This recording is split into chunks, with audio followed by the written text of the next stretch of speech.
My name is Iltija.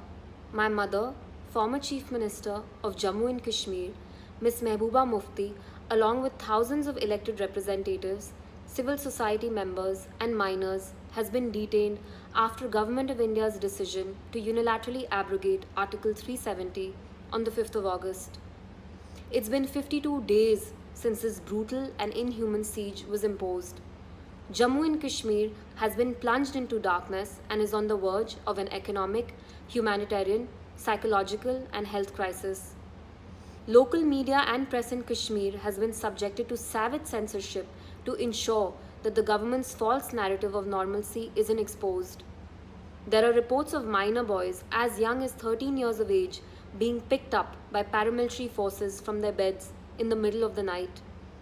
Thousands of people have exhausted their savings, and due to the telecommunications ban, children haven't been able to attend school since almost 2 months now.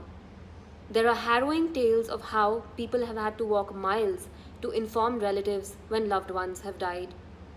The world is being told that the people of Jammu and Kashmir now have been bestowed with equal rights, when the truth is that they've snatched the right to even mourn from us.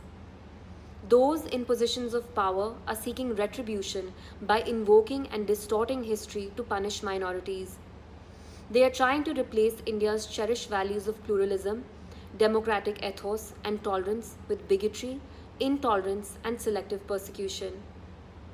These are hardly traits of the world's largest democracy or an enlightened society. Our principles must not stay encased in books alone.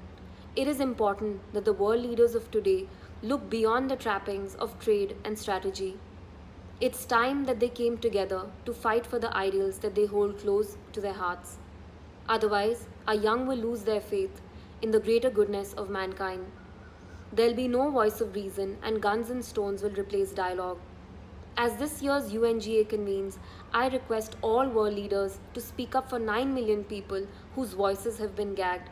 Kashmir needs you. Speak up and